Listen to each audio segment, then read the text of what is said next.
Vande Mataram, my dear student. Today we have to start chapter number 3, revision. Exercise. Question first. You must be familiar with the following nursery rhymes. First, Baba black sheep, have you any wool? Second, Mary had a little lamb whose fleece was white as snow. Answer the following. A. Which parts of the black sheep have wool? Answer.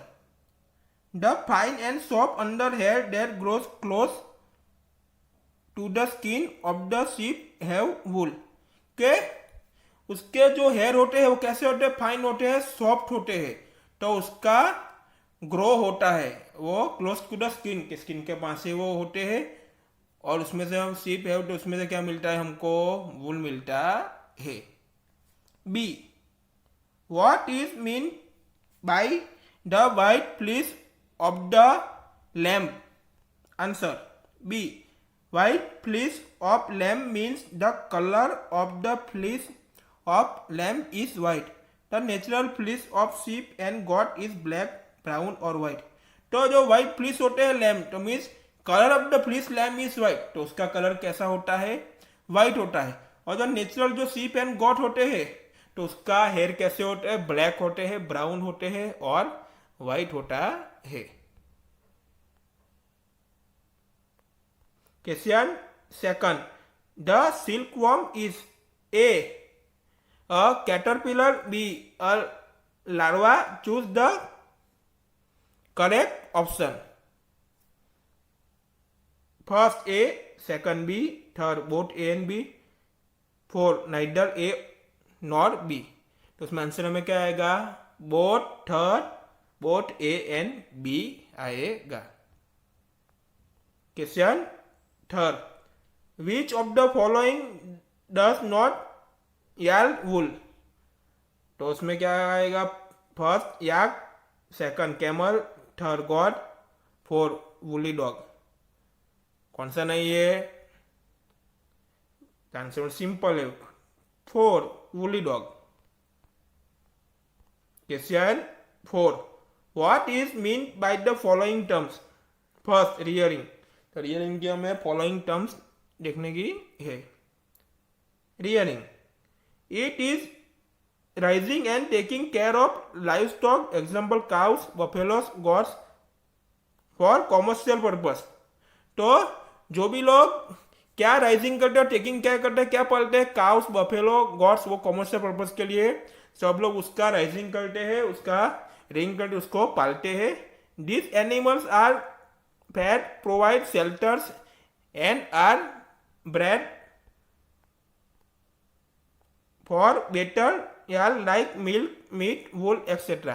तो उसमें से हम different set भी चीजें हमको मिलती है.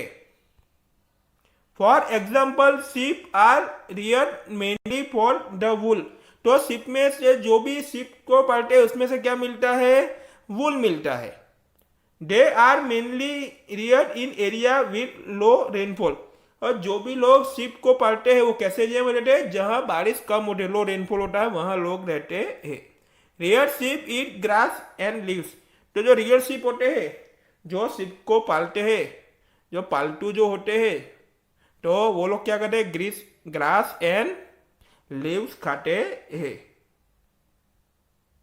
They are also feed on mixture of pulse, corn, जोवर, ऑयल कैक्स एंड मिनरल्स. तो वो लोग क्या मिक्सचर कर? मिक्सचर ऑफ पल्स खाते हैं, कॉर्न खाते हैं, जोवर खाते हैं, ऑयल कैक्स एंड मिनरल्स भी वो खाते हैं. In winters they are keep indoor and fed on dry fodder, leaves and grains. तो विंटर के सीजन में उसको अंदर ही रखते हैं, घर के अंदर ही रखते हैं उसको. उसमें क्या होता है? क्या खाते हैं? वो dry fodder, leaves and grains भी शीप खाते हैं. Second, shearing. Once a sheep develops a thick coat of hair it is shave off to obtain wool. तो जो भी सीप होते हैं उसको ठीक कॉट ऑफ हेयर, तो उसके क्या होते हैं, हेयर जो होते हैं वो डेवलप होते हैं, और उसके बाद क्या होते हैं उसमें से उसका सेव ऑफ कर देते हैं। उसका ग्रो करने के बाद वो उसका क्या करते हैं, सेव ऑफ कर देते हैं, तो उसमें से क्या मिलता है, वूल मिलता है। The process of cutting of the woollen fleece of sheep with a thin layer of skin is called shearing. तो जो पूरी प्रोसेस है जो उसके हेयर को कटिंग करते हैं एंड उसके बाद उसके thin layer of the skin को भी उसके साथ कटिंग करते हैं, तो उसको क्या बोलते हैं, सियरिंग प्रोसेस बोलते हैं। It is done by the machine similar to those use by barbers to remove hair. तो ऐसा ही मशीन आता है जो बार्बर्स हम लोगों को जो यूज करते हैं बाल काटने के लिए, वो ही मशीन आता है, तो उसके थ्रू ही बार्बर्स लोग होते हैं, तो उसका हेयर ऐसे ही रिमूव करते हैं। Third, sericulture. The breeding and management of silkworm for the production of silk is known as sericulture. तो जो सिल्कवर्म्स होते हैं तो क्या ऑब्टेन उसके क्या मिलता है, सिल्क मिलता है। तो सिल्क प्राप्त करने के लिए, ऑब्टेन करने के लिए सिल्कवर्म का क्या करना का रियरिंग करना पड़ेगा, ब्रीडिंग करना पड़ेगा, उसको पालना पड़ेगा। तो इन पूरी प्रोसेस को क्या बोलते हैं, सेरीकल्चर कहते हैं। Different types of silk, example mulberry silk, tussar silk etcetera with different textures are obtain from different variety of silk moth. तो डिफरेंट टाइप्स ऑफ सिल्क होते हैं, तो मलबरी सिल्क भी होते हैं, टसल सिल्क भी होते हैं, तो उसके ऊपर डिफरेंट टेक्सचर होते हैं and are obtain from different variety of silk moth. तो आपको डिफरेंट वेराइटियों में भी सिल्क मोड मिलते हैं। Question 5, given below is the sequence of step in a processing of wool, which are the missing step at them. तो आपको processing of वूल की पूरे स्टेप की प्रोसेस लिखनी है, और जहाँ पे ब्लैंक है वहाँ पे आपको आंसर लिखना है। Shearing blank, sorting blank, blank blank. तो उसके आंसर में क्या आएगा, पहले सियरिंग होगा, उसके बाद स्कोरिंग होगा, उसके बाद क्या होगा, सॉर्टिंग, उसके बाद फ्लिप स्पिनिंग, उसके बाद फ्लिप ड्राइंग, और लास्ट में क्या होगा, रोलिंग इन सिल्क कैन। तो ये पूरी प्रोसेस हुई, पूरे स्टेप हुए प्रोसेसिंग ऑफ वूल के। Question 6, make sketches of the 2 stages in the life history of the silk moth which are directly related to the production of silk। तो उसमें से प्रोडक्शन ऑफ सिल्क कैसे मिलते हैं वो हमें देखना है। ओके, तो ये पूरा स्ट्रक्चर है, पूरी साइकिल है। पहले क्या होता है, ये एटलट सिल्क मूट होते हैं, मेल भी होते हैं फीमेल भी होते हैं। उसके बाद एग्स ऑन मलबरी लीव्स, तो ये जो मलबरी का जो लीव्स है उसके ऊपर क्या है, एग्स है। उसके बाद कौन सी प्रोसेस होती है, सिल्कवर्म, सिल्कवर्म के बाद एग, और एग के बाद फिर एटलट सिल्क मूट। तो ऐसी पूरी साइकिल होती है, पूरी प्रोसेस होती है, तो वो हमने चैप्टर में देख ही लिया है। तो ऐसे आपको पूरी प्रोसेस को आपको स्केच करना है। ये पूरी किसकी हुई, सिल्क वर्म्स लाइफ साइकिल ये हुई। Question 7, out of the following which are the 2 terms related to silk production.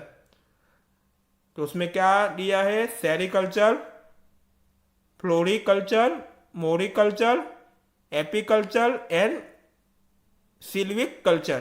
तो उसमें हिंट्स भी दिए हैं। इसमें क्या है, first, silk production involve cultivation of mulberry leaves and rearing silkworms, और second, scientific name of mulberry is Morus alba. तो सिंपल है, सिल्क प्रोडक्शन में कौन से दो टर्म्स आएंगे, तो आंसर में क्या आएगा, सेरीकल्चर एंड मोरिकल्चर, वो आपका आंसर हुआ। Question 8, match the word of column A with the those given in column second. तो आपको मैच द फॉलोइंग देखने का है। तो उसमें क्या है, फर्स्ट स्कोरिंग, तो उसमें क्या आएगा, ई क्लीनिंग सीएड स्किन, पता है ना, अभी हमने एक्सरसाइज में देख लिया। उसका सेकंड मलबरी लीव्स, तो सिंपल है, तो इसमें क्या आएगा answer C food of silkworm. उसके बाद थर्ड याक, तो उसका आंसर क्या आएगा बी वुल यील्डिंग एनिमल्स। और लास्ट जो रहा वो फोर कोकन, तो उसके क्या आएगा ए याल सिल्क फ्लिप्स। We will meet in next video.